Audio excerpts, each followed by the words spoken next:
From the NMSU Department of Journalism and Media Studies in collaboration with KRWG, this is the student-produced News 22, where news matters. Good evening, everyone. I'm Carpio Grego. And I'm Abigail Salas. 7 years after the mass murder at an El Paso Walmart, the trial of the accused killer might finally get underway. That's right. Yesterday, Judge Sam Medrano of the 409th District Court issued an order showing a proposed timeline of the trial. The order says jury selection could start in November of 2025 and the trial could possibly start in January of 2026. Patrick Cruces is charged with killing 23 people on August 3, 2019, with the next court appearance in the case hearing set for October 31st. And the district attorney's office has elected to seek the death penalty. Now, New Mexico State Police are investigating an officer-involved shooting involving the Santa Fe Police Department. The shooting happened this past Sunday, with officers investigating a disturbance and finding 33-year-old Stephanie Grace Kuhn allegedly threatening to kill the residents with a box cutter. After the officers repeatedly told her to drop the box cutter, one officer eventually shot her. She later died in the hospital from her wounds. Now, the state police have not released the officers' names. For more information, please contact the Santa Fe Police Department. A Santa Teresa Elementary School student is facing charges for making arson-related threats on social media. That's right, Abby. Superintendent Travis Dempsey says there is no danger regarding the threats, but the Sunland Park Police Department have added security to the school as an extra safety measure. Dempsey says there have been 15 threats in the past 3 weeks, and he encourages parents to be vigilant about their children's activity on social media. The student who made the threat is possibly facing expulsion in addition to the charges made. The FBI says New Mexico is getting safer, with data showing substantial declines in both violent and property crimes in 2023, reflecting a broader trend of reduced crime rates across the state. Violent crimes including homicide, rape, robbery, and aggravated assault fell from 16,000 reporting incidents in 2022 to 15,000. The biggest decline was in homicides, which dropped from 273 in 2022 to 245. Rape is down 7.5%, and robbery has seen a drastic 35.33% decrease. Now, Abby, it may be fall, but it still feels like summer outside. What's going on with the weather? Yeah, let's take a look at those current conditions. As of right now, we have partly cloudy skies, the temperature at 88 degrees, winds going southeast at 4 miles per hour, and the dew point is at 40 degrees. Now, humidity 18%, and the barometer at 30.01 inches. Now, taking a look at today's high, we had a high of 90 degrees, an average of 86, and a low of 62 degrees. Now, today, looking at that record high in 2005, we had a high of 97 degrees, and in 1975, a low of 42 degrees. We had no rain today, so that leaves our yearly precipitation at 3.64 inches. That's all I have for right now. New Mexico ranks 8th in the U.S. in drug overdose deaths. At a town hall meeting, New Mexico DEA officer Kevin Wren briefed the public on the effects of fentanyl and methamphetamine in Las Cruces. Police Chief Jeremy Story says most of the city's issues of crime, homelessness, and quality of life can be traced back to the illegal drugs, saying if you could wave a magic wand and get rid of fentanyl and meth, you could see a drastic reduction in crime, homeless, and addiction. Thank you. After the botched rollout of an updated FAFSA system, fewer low-income students applied for college financial aid. This comes as students must submit the form to get federal Pell Grants, student loans, and other kinds of financial aid. The new version was plagued with delays, technical glitches, and administrative mistakes, causing a 3% drop in applications compared to last year. Now the Department of Education stated FAFSA applications were only down 2% from last year. And the NMSU Graduate Workers Union is awaiting a response from the university's administration after delivering an intent to bargain letter to interim president Dr. Monica Torres. Chief Domestic Steward Alexander Allison led the group's march to deliver their request by hand. The union says that many of the estimated 900 graduate workers on campus struggle to make ends meet and hope to be more fairly compensated for their work, with graduate worker Ezra Husher saying, it's really important that we are not so worried about how the bills are getting paid because it can be a 70-hour work week sometimes.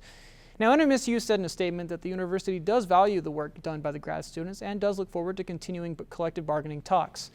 New benefits will be on the table for graduate workers and will be discussed once both sides agree to a meeting time before the union's October 4th deadline. Now, nearly 165 million people have an important item on their to-do list in the coming weeks, enrolling in their employment-sponsored healthcare insurance. Stay tuned. I will be back with your national weather forecast. But first, a new mural is catching the eyes of local residents. More on that when News 22 continues.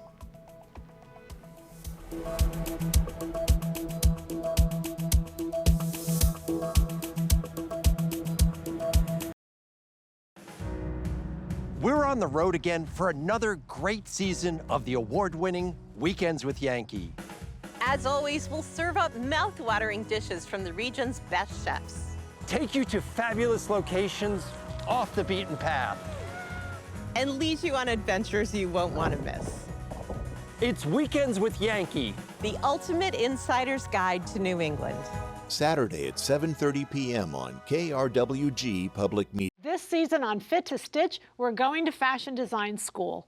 You'll learn about shading, color, texture, and how that applies to the dimensions of fabric. These concepts will help you design your own clothes that will fit just right.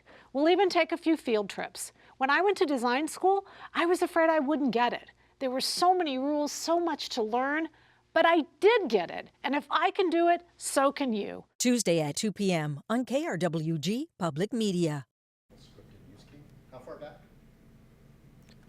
Welcome back. You're watching News 22 Tuesday, Where news matters.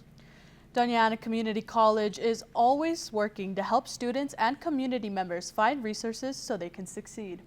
That's right. Earlier this month, the college brought in local organizations from healthcare and legal aid to job opportunities. The event aims to bring the community together and give people access to support they wouldn't easily find otherwise. Great, connecting with the community and allowing them to come in and see what DACC has to offer, and also the other way around, DACC students being able to see what the community also has to offer for them. Now, plans are in motion to expand the fair next year, bringing in even more resources and support for the community. Now, Abby, I know it's hot here, but what's the rest of the country looking like? You know what, Carbill? Yes, let's take a look at those forecasts for tonight. As you can see, places like Albuquerque are at 57 degrees. Over here on the east side, you can see it's at 50 to 60 degrees as well. And as you can see, around the Florida side, there is some rain and a lot of clouds showing at 70 degrees. Now, if I take a look at my next map, you can see that here, Tropical Storm Helene is coming in, not just affecting Florida, but also parts of Cuba and the Yucatan Peninsula. Places like Tallahassee are under hurricane watch or hurricane warning, and the rest and places in red are in tropical storm warning. Now, taking a look at my last map, you can see these peak storm surge forecasts. Now, as you can see, places like Cedar Keys can reach at least of 10 to 15 inches of inundation, which would be record levels for that area. Now, areas like Tampa will receive about 5 to 8 inches, Naples 3 to 5 inches of water, and the rest in blue 1 to 3 inches. Now, that's all I have for your national weather forecast. I will be back with your local weather forecast.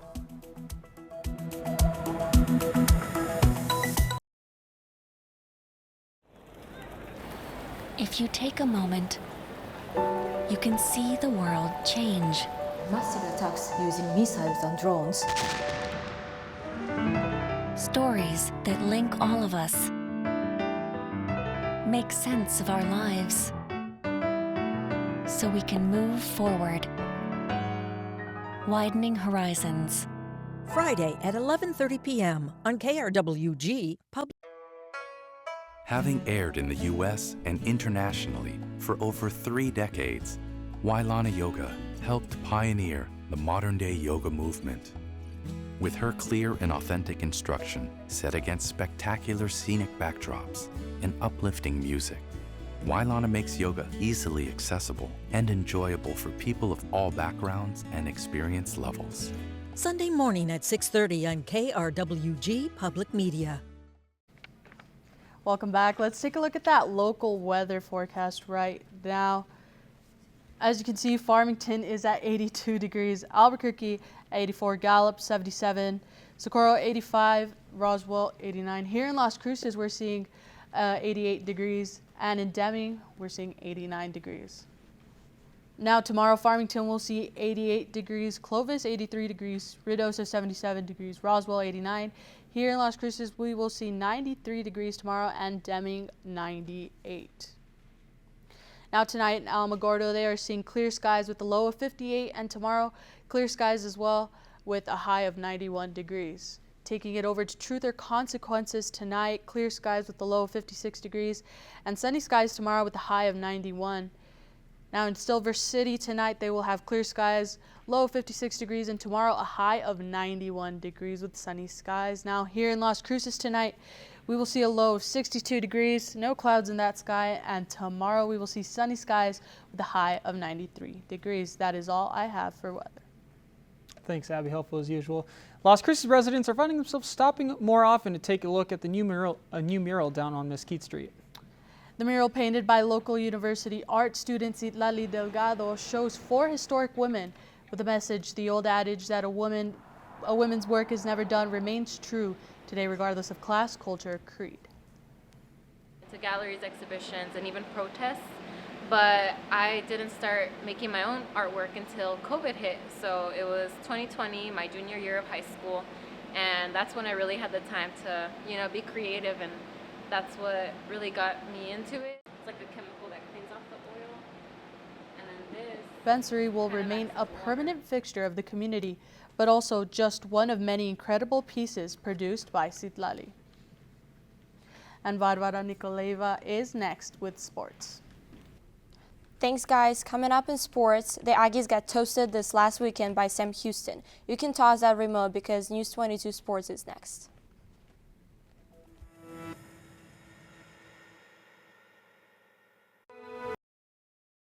On season 22 of Ask This Old House, we're back on the road, helping homeowners all across the country learn how to fix problems at their homes. Ollie, you're a pro. Yeah, pretty satisfying. Looks great. Simple, fun DIY project. Saturday at 1:30 p.m. on KRWG-Public. Get ready for the newest sizzling season of Cook's Country. From hearty home-style meals to sweet and savory treats, we're traveling across the country to learn the best regional recipes and cooking techniques. Join us for the latest season of Cook's Country. Saturday at 3 p.m. on KRWG-Public Media. There is so much unsettling news about how people are actually feeling. Our health system leaves a lot of people behind. Relationships are undergoing a massive makeover. Join us for a 10-part conversation on wellness. How do you get it, and how do you keep it?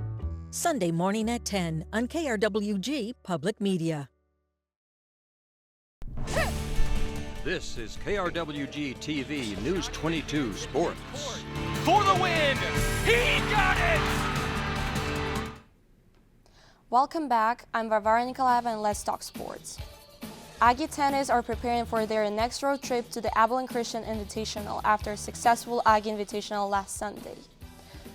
The Aggies went 3-0 in doubles play against ACU thanks to a great performance by Anna Pinaeva, who went 3-0 for the Aggies. However, their luck in doubles didn't translate to singles, only going 2-4 against UTEP. This weekend, the team is heading to Abilene, taking on UTEP in doubles and ACU in singles. Last Saturday, the Aggies traveled to Huntsville, Texas, looking to get their season back on track as they played Sam Houston, but they were run over by the Bearcats. After a seasonal full of quarterback issues, Tony Sanchez benched starter Parker Awad in favor of junior Santino Mariucci. Unfortunately for the Aggies, he didn't do much better. The Aggies' offense was dead all game, and their run defense didn't show up, giving up 3 rushing touchdowns, losing 31-11. And that's all for sports tonight. Join us for more sports action tomorrow. Still ahead on News 22, Abby will be back to take a look at your 5-day weather forecast. But first, a local restaurant celebrates 85 years of serving up the best food in New Mexico. More on that when News 22 continues.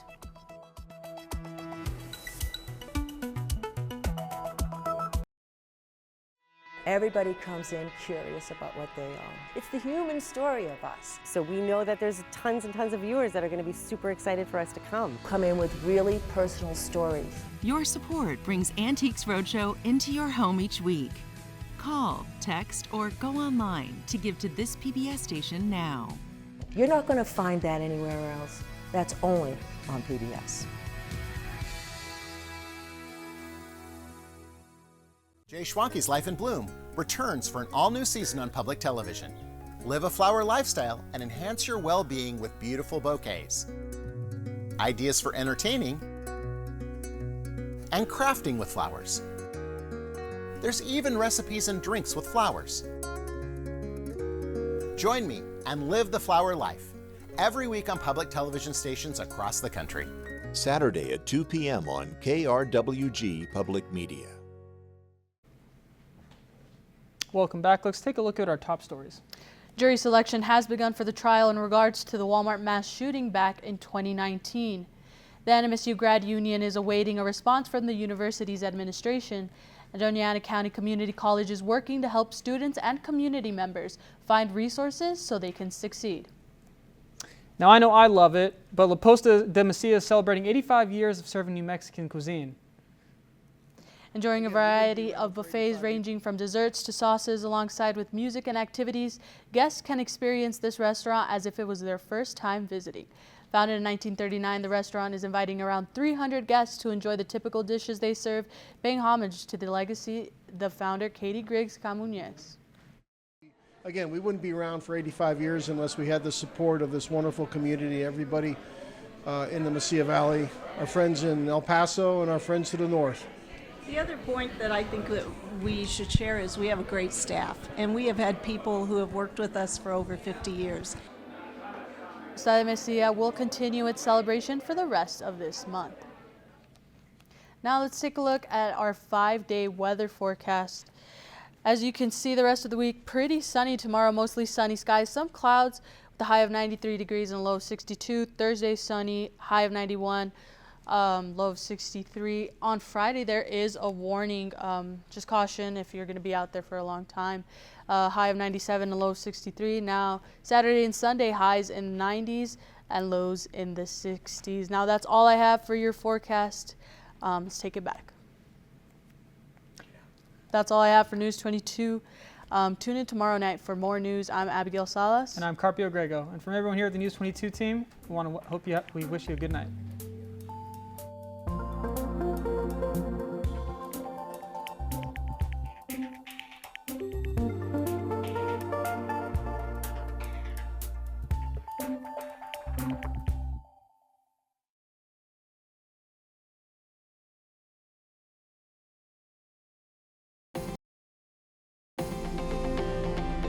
This news brief en español is brought to you by Noticias 22, la información más completa de Nuevo México, El Paso y la frontera. Noticias 22. Buenas tardes, mi nombre es Carmina Conde y estas son las breves de hoy con Noticias 22. Habrá que esperar hasta 2026 para que el autor del tiroteo masivo en Walmart del Paso sea juzgado con cargos legales. El juez Sam Medrano emitió el lunes una orden de desplazamiento judicial que muestra cómo podría desarrollarse el juicio de Patrick Cruces en El Paso. La orden establece que la formación de un jurado en el caso de pena de muerte comenzará el 12 de noviembre de 2025 y continuará hasta el 14 de noviembre del mismo año. Sin embargo, el borde individual tiene una fecha provisional del 12 de enero del 2026.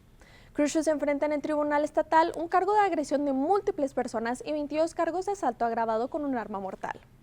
Los fiscales estatales y los abogados defensores discutirán sobre quién debe ser seleccionado como jurado.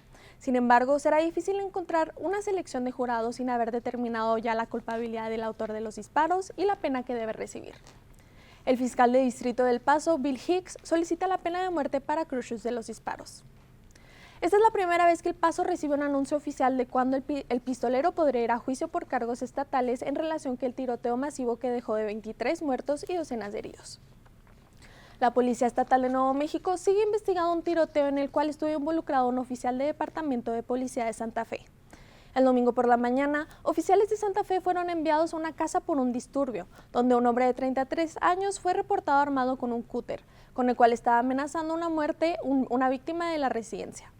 Cuando los agentes llegaron al lugar, los agentes de policía le dieron varias órdenes para que soltara el arma.